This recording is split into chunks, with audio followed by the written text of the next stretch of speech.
All right, welcome. My name is JC Coates. This is the Culture and Cannabis Podcast, episode Lucky 13. Yeah, I mean, it could be considered unlucky too, but yeah. It's all about perspective, though. True. So listen, we're gonna dive into this. Is a special episode, first of all. Yeah, very special episode. And we're probably gonna do like 4 to 6 of these next year. This is the kind of the first how do you say that? Inaugural. Yeah. The first annual kind of winner of this program that we're just now creating. It's the Culture and Cannabis Discovery Project, where we hold some really cool contests on the Instagram for our live artists section of our events, and we had a winner this time. Yeah, we did have a winner. And we got him on the podcast today, so we're going to dive into that. So we have Jalen Young, 702 here in the building, right? What's up, brother? Hey, what's up, man? It's another day, another eighth, another 7 grams. You know how I'm living. That's what it is. And we got his manager Zell here as well. What's up, man? How we doing? What he do? Thank you guys for coming by. Already. I mean, so just to frame this up, right? So like, I think we're entering into the last show of the season, the 2019 season, right? We've had probably 30 to 50 different artists perform for us over the 2019 season.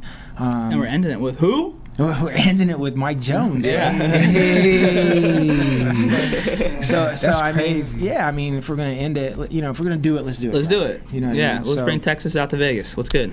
And I mean, so here's the deal. So the Discovery Project, right? I mean, we have. I've been running the Culture and Cannabis Instagram page for however long, and we've had a ton of different artists come through, and we're always getting a lot of interest that people want to get involved in the event and all this stuff, and it's flattering, right? And it's humbling, and you know what I mean. So we wanted to create, we're a platform, right? We're a platform for artists, that do live art and painting and all that stuff. We're a platform for cannabis brands, ancillary brands. Sorry, you get over there. Yeah. We're a platform for cannabis apparel brands. And we're literally a big platform for live performance artists too, and we want to continue that and create more value for local artists in our community that are kind of doing their thing. Have some really dope contests and let the community of artists jump into that and shake it up and listen. The people who win is because the people chose, right? Yeah. It's not me or you or anybody else in our main camp. We do a voting system to see who won, and man, Jalen, you won the first time. Overwhelming one too, by the way. Yeah, there was a lot of people commenting. It was just work. Yeah. I guess a lot of people just being dedicated. We've been just trying to work really hard this year, just putting out good content and get everybody's attention and try to support what we got going on. So let's dive into that, right? Like, so if you're listening, if you didn't come to the last show, right? If you didn't hear your performance last month, Jalen did a performance last month. He's going to do another performance for us on the 19th. We did a small little write-up for him in our event recap. But if you don't know who he is, tell the people, man. Who are you? Where are you from? What are you doing? Let's sum it up. Basically, I'm Jalen Young, Jalen Young 702 on Instagram. I'm an artist from North Las Vegas. I'm from Kentucky, Radcliffe, Kentucky. I've been here like 12 years. I'm 25. Like in and out of Vegas, basically, but basically out of Northtown. I've been making music for about 7 years now. I rap. I kind of get melodic with my music. I don't want to say I sing or anything like that because I don't, because I'm not that person. And I've been working on a couple projects, 3 mixtapes. I put out a couple songs this year. My latest song is called Pop. We put out I think 3 music videos. I don't know. I forgot now. 3. Okay, yeah. 3. So 3. Nice.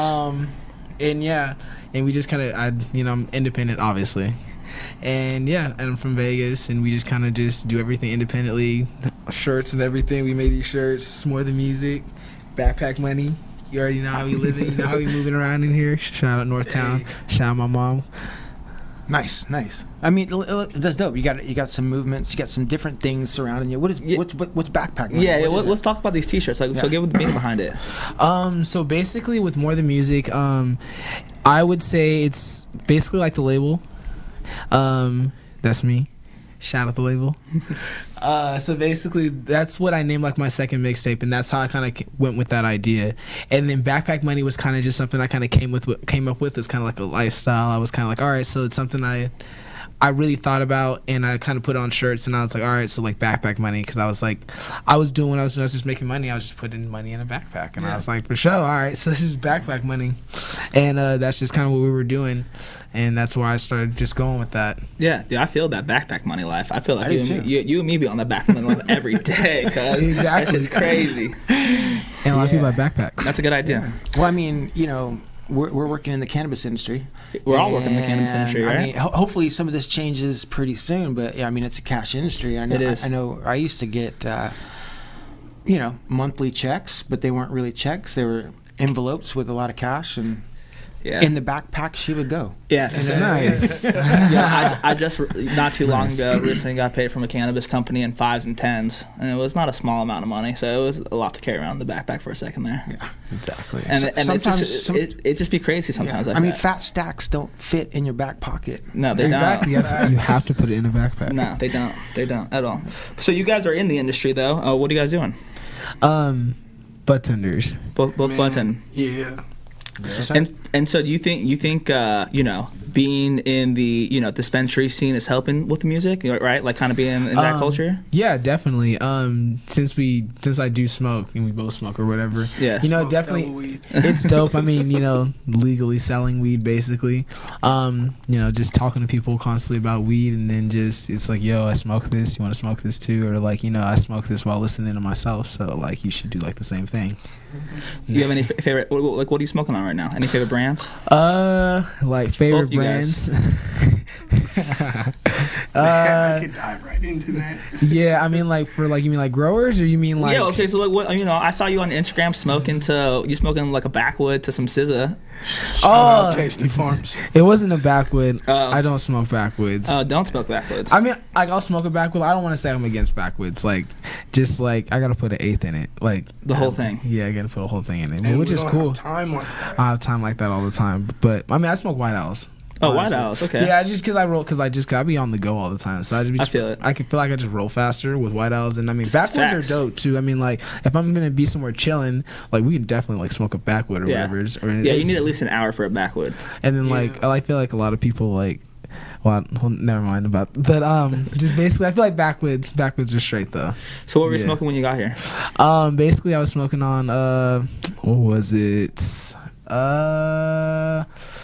It wasn't forbidden fruit. Shit, I rolled up some Purple Punch and some 707. That's what it was. Yeah. Purple Punch. What grower? Shout them out. What was it? Purple Punch. Shout out Bam for the Purple Punch. Yeah. Shout out to Bam. Shout out Remedy for the Body and Mind. Oh yeah. Shout out Green and Gold. Always shout out. Got to supply the cookies definitely, and Pistola. It's fire. Facts. A lot of stuff. I mean, like as far as just strains. I mean, I really like OGs a lot. Oh yeah, same. I'm an indica smoker. Definitely. All day. So when you hop in the studio, or when you sit down to write music, are you smoking when you're doing that? Definitely. I smoke every day. I smoke constantly. All the time. You have like a certain strain that you pick when you smoke. When you're smoking and working, or in the studio, or you kind of you do dabs in the studio. I haven't taken a dab in the studio. I've taken plenty of dabs, but I haven't taken a dab in the studio. Just not trying to send it that hard. Nah, I'll take a dab in the studio. Okay. I'm not afraid to take a dab in the studio. Right away on the spot. He's got too much money in his backpack. Yeah. To fit a dab rig too. Yeah. What is it? I forgot what it is. My friend showed it to me. Have you guys seen like that rig that it's like portable? The Puffco? Or the Carta? Is that the one that's I don't silicone? know, dude. I've been low key. I have the Puffco, but ever since I've been going to Culture Cannabis, the Carta's getting hella big, and I've seen all these. I mean, Carta's smart because they're hitting up all these like Instagram cannabis influencers to really start repping them, like Medicated Marley rocks it. And shout out to Carta. They were at our experience last. Shout out to Medicated Marley. I think Angela. Mazzanti. Yeah, Mazzanti. Yeah, I think she's smoking out of that Carta too. I heard the Carta's great. Mm-hmm. I don't know, but yeah, both are dope. I would definitely. I want to get one of those because you can take dabs anywhere. You don't have to carry like that butane lighter. I feel like you're gonna like set yourself on fire. 100p. Yeah. But I definitely want to get one of those because I would definitely take a dab in the studio. I definitely smoke though in the studio. I smoke wherever I'm at usually. I'm a big smoker. And you're smoking flower. Like that's your go-to. Yeah, definitely. Definitely. Not into carts, or you're cool with carts? No, I smoke carts too. I mean, I haven't smoked carts in a minute. Like when I got into carts, like when I first smoked carts, I was like, okay, like these are fucking fire. Like you can take these wherever. Yeah. But like I don't know, like I was just running through those motherfuckers. Yes, you do run through them. Like just running through them, and they're very much a different high too. I feel like, yeah, right? Definitely. You're not like the flower is just a way more immersive experience compared to a cart, where it's kind of it's a more like just a straight head high almost. Yeah. I feel like.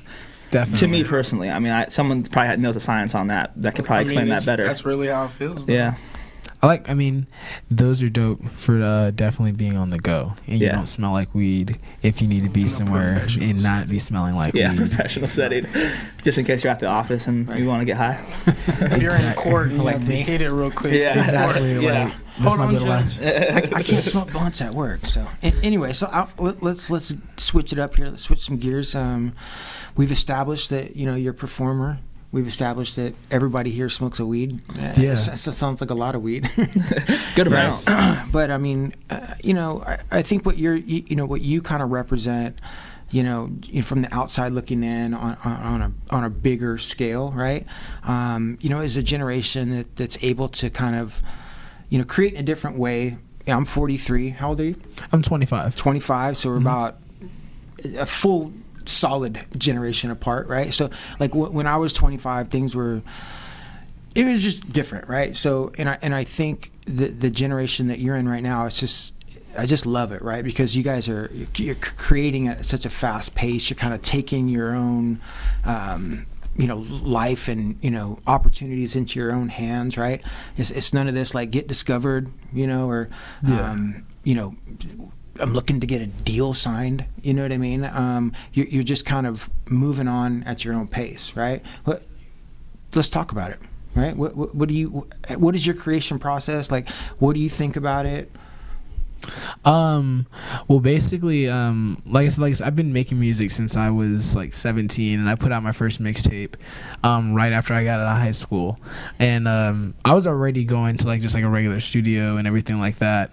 And I mean, I don't know, I was focusing a lot just being independent on just focusing on what was gonna work for me best, focusing on my own craft, and I guess fortunate for me, I'm still I'm 25, but also too when I started making music in 2011, that was also when there was no streaming around, which there's a big difference between now and then, because back then I was still making CDs, so it was I feel like it was easier in a way to kind of get people's attention, because you really could hand somebody a CD and then it's hey, put this in your car, and they really would take you serious and everything like that, other than now everything's links, right? And spamming, it's just numbers, right? Yeah, it's exactly. I don't really meet that person, right? They just so and so, yeah. So go ahead. But basically, that's what I just from going from that time to this time, I feel like I don't know. Oh, wait, I kind of got lost in my thought. I'm really high. That's all good. I'm high too, bro. I'm thinking about it so let's talk about maybe my question was a little bit general. It was very. I was wondering what your question was. So actually, I'm trying to get in, and I'm getting there. Okay, sorry. And we're gonna dig in. We're gonna find it. But I'll take ownership of that. Maybe it was the question. Here's the thing, so you're 25, you're creating, right? What's the end goal? What do you try? What is it? Basically, the end goal is try to make. I don't want to just say make as much money as possible, because of course it's make as much money as possible. Always. But but I want to make the best music I can possible. I feel like I don't really try to compete with people. It's, I don't want to say I don't want to compete with people, but it's still competitive nature to want to compete with people just in anything I feel like you're doing, because it's music. Yeah. But I feel like I want to make the best music I can possible, and put myself in the best position I can to take care of myself and take care of my family and do the things that I want to do, and try to put on for the city in my own way. So I think that's kind of what my end goal is, and keep doing some dope ass shows. You got me downtown. I've been downtown twice this year. twice this year. Nice. And I mean, which is like really badass. So I mean, like, So how you trying to get paid though? Like, where's the money gonna come from? I mean, definitely I would say like through like streams and revenue like that. Trying to get paid like off of like doing shows, of course, getting booked. Got to get like some good bookings to get paid. Merchandise, definitely. Like I said, we started making like the shirts and everything. Everything's in house. Like I don't pay anybody to make any of this stuff for me. Like yeah, like I think we made like 20 shirts like the first day. Like for the first Culture in Cannabis, and like some things didn't plan out the way they were supposed to that day. But still, like, you know, everything is like in house. Like I feel like I take like a lot of inspiration from Nipsey a little bit too. Nice. Marathon continues. Yeah, exactly. Definitely shout out to Nipsey. I feel Because like of his, just because of like what he was doing. I mean, just the whole independent thing, you know. Yeah. Just like really the marathon, like how we saying, like focusing like on your own grind, and like I just feel like I saw what he was doing, and I was like, all right, let me focus on my grind, and like, all right, a step every day, If I'm taking a step every day, and I'm building, like, you know, I'm not gonna fall, like, and then like not focusing on other people's grinds either, because it's just like, if I'm like better than the last thing I did, then like I'm working my way up, and it's just like then I have something to fall back on rather than just like going up like super fast. Yeah, and that's pretty cool that you look up to Nipsey, because the first time I heard of Nipsey was actually from seeing Gary Vee, like, because him and Gary Vee kick it tough, and I follow Gary Vee tough, and Gary Vee posted about him back in like 2015, 2016. So I've been, listening to him for a minute now, and I've watched so many Nipsey Hussle interviews, man. That guy's smart guy. He's really, really smart guy. RIP to him. That the marathon definitely continues. So yeah, I mean, and that's what I think makes this podcast so interesting, because, I mean, I'm pretty sure you're more than just a rapper. Yeah, definitely. You know what I mean? You're more than definitely. just a Budtender, right? Yeah. And I think creation, comes in all kinds of different vehicles. You know what I mean? And for you, it looks like music is your go-to vehicle right now. Yeah. And you're kind of creating, different things along the way, right? Let's talk about some of those things. Clothing brand? Yeah, definitely. With the clothing brand, we have like right now there's the shirts. There's what's the shirts? More than music? What does that mean? What does that mean? I love it though, by the way. Thank you. So it's just more than music, because like to me, obviously, like it is more than music. It's more than just songs. Like, like there's emotion in it. There's things like, I feel like, there's a lot that goes through like every song. Like there's almost a story behind almost every song, or even almost every video I put out. Like I feel like if there was like a biopic, like it'd be funny. Like there's just so much drama that goes from like, all right, getting behind the camera to releasing it on YouTube. Like if it was just like as easy as shoot it and then upload it like that fast, life would be so much easier. yeah, 100%, my man. Even with this podcast, it become difficult too, right? Steps happen, things, you got to wait on other people, and things happen. You get caught up, other projects pop up. So, but it's always about just keeping your head down and focused as much as possible. But, obviously doing it. And you said that it's the name of your second album, you said? Yeah, it was my mixtape. Your second mixtape, sorry. Yeah, I haven't dropped the album yet. So for me, like when I started putting out music, I didn't really like doing too many remixes, just because like I met Corey Guns when I was like 17 years old. If anybody remembers who he is. Yeah, I do. Okay, cool, for sure. Yeah, I met him when I was like 17 years old. Like when I actually started, like maybe like 2 weeks after I decided this. Like I was like, all right, I want to start rapping or whatever. You met him here in Vegas? Yeah, I met him here in Vegas. It was at the Fashion Show Mall actually. Nice. I saw him on TV, so like I don't know, maybe like a manifestation type thing. Like you know, I literally saw him on TV, and then I'm walking in the mall with my dad, and then like I look in the van store, and I look at him, and I'm like, the fuck? And I walk in there, I'm like, bro, are you Corey Guns? And he's like, yeah. And I was like, oh snap. So then like I just talked to him or whatever, and like I rapped for him, and then obviously it got me nowhere because I'm here. Still, it didn't get me anywhere. But I mean, like what he told me though was just like, freestyling doesn't pay the bills, and I was just like, all right. And I kind of took that to heart, and I was like, all right, for sure. Well, I don't really want to waste too much time putting out like songs, just remixing songs, and like a mixtape remixing songs. And I mean, like there's people who do that. Because like Wayne does that, and that's like awesome. But I mean, like that's not something I really wanted to do. I just wanted to focus on creating original music. And like so I was able to do that on the last 3 projects. So on my second one, I called it More Than Music because I collaborated with this producer named Hitman Beats. Shout out to Hitman Beats, one of the hottest producers out here in Vegas. We like collaborated on a project, and he produced like 5 or 6 of the songs out of there. It was like a 7-song EP. He recorded like majority of it, and he produced the songs, and that was the first time like I had got with a producer and we like really created cohesively, like next to each other and everything like that. And I was just learning from him, and so like, you know, I had like got like this idea. I had my own tag and everything called like More Than Music, and that's like kind of like what we went with, and that's where it comes from. So you're making the shirts at your house? Yeah. So yeah, we make the shirts. You cutting vinyl? Yeah, we are cutting vinyl. Damn, dude, you have to pick all that stuff, all the X-Acto knife. The X-Acto knife. Yeah. Yep. What kind of printer are you using? You know, I can't think of what the Is it printer. Epson? I think it's an Epson. Might be, I don't know. I used to be in the t-shirt business. That's the only reason why I ask. It's well, like, to even funny enough with the t-shirts, like it started with like because of my mom, because like, you know, well, in general, like my mom, like I get like my whole creative side from my mom, like because she's like super creative. She like started doing like a t-shirt business, like I don't want to say t-shirt business, but like creating t-shirts and doing vinyl and things like that, and like years ago, maybe like 10 years ago, and she did it as like a side hobby, and then she was doing it for a minute, and then she kind of chilled out with it, and then like my daughter,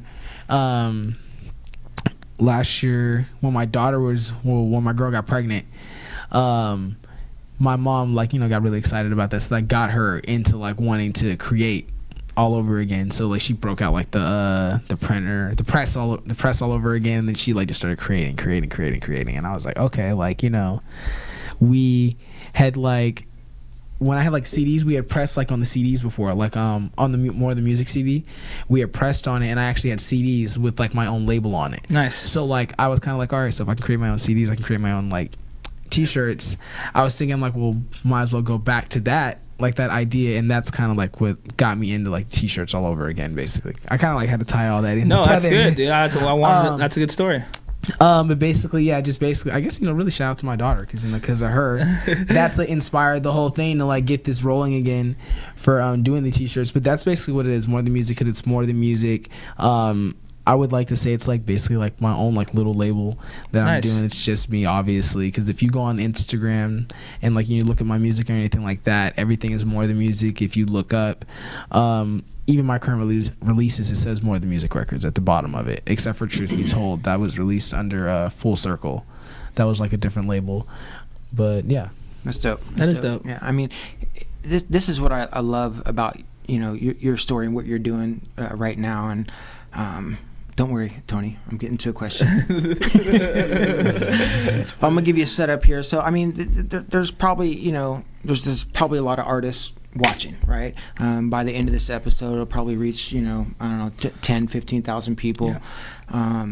You know, and a lot of those people are young guys performing, trying to be rappers, and navigating life, and you know, here you are, right? And what you seem to kind of like portray as a graceful situation, right? Which some guys I feel like really struggle with, right? And it's just a normal thing, right? You have a baby daughter, right? You got a full-time job, you know, you got a baby mom, right? Wife. Mm-hmm.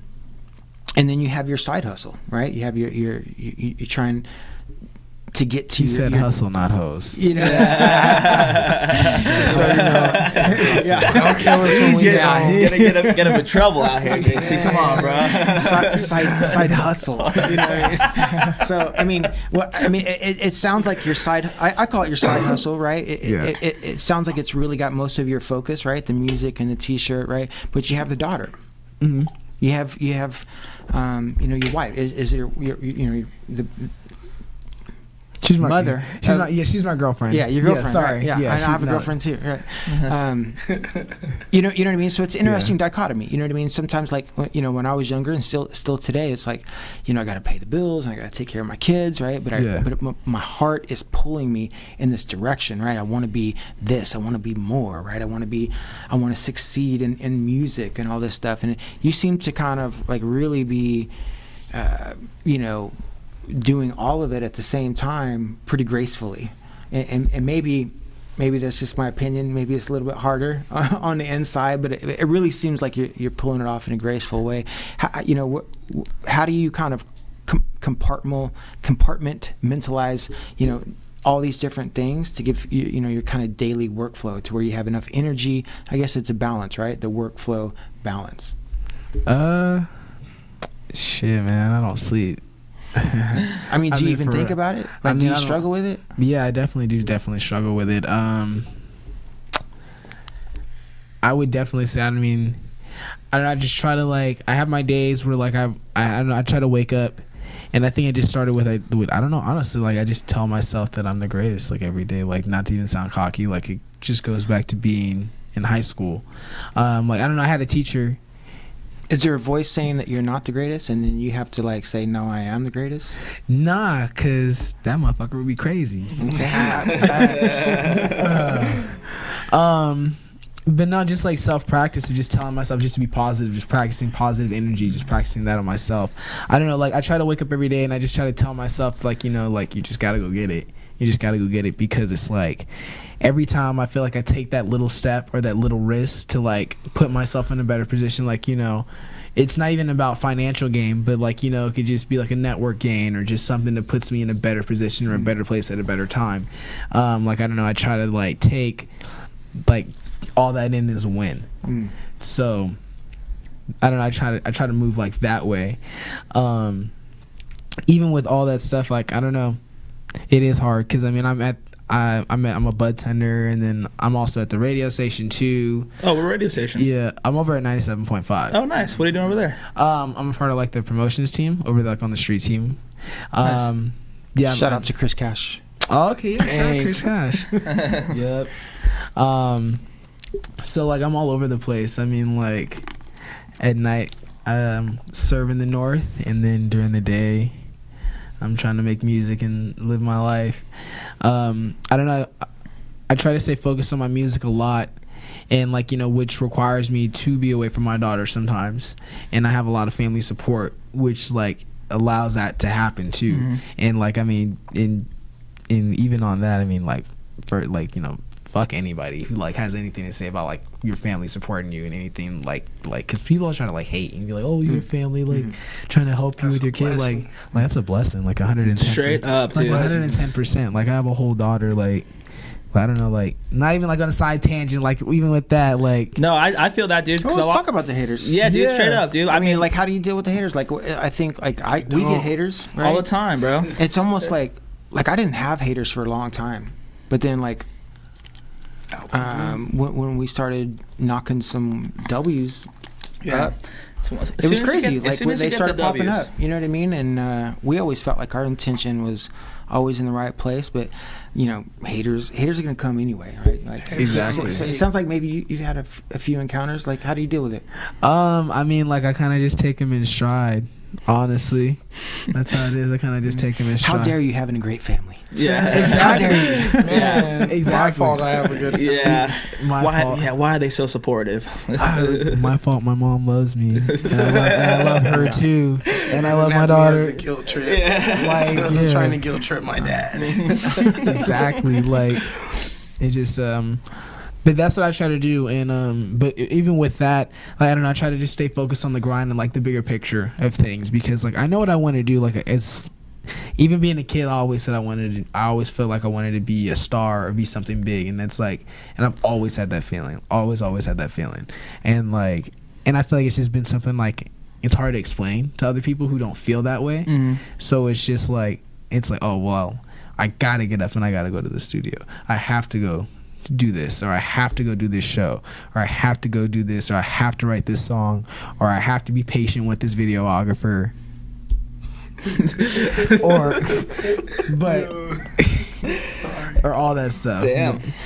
But just I don't know. It's just I feel like it's just one big thing to just take in that and all the haters and everything like that. And I don't know. I just feel like I'm just waiting my time. Yeah. No, and when we first rolled up, dude, I could, you can feel people's energy as soon as you meet them, right? Like I feel like you and me kind of talk about that a lot, right? Like people's energy, you can sense like what kind of person they were, and so when we first rolled up on you guys, it felt like a very easy energy, right? Not in the sense of like you're living life easily, but in the sense of your anxiety level was low, but because you're almost focused, like you knew what you were doing, right? And I kind of got that feeling when we rolled up. And I wanted to ask you a question, but I just spaced it. It's all good. Oh, I do. I want to ask you, Zal.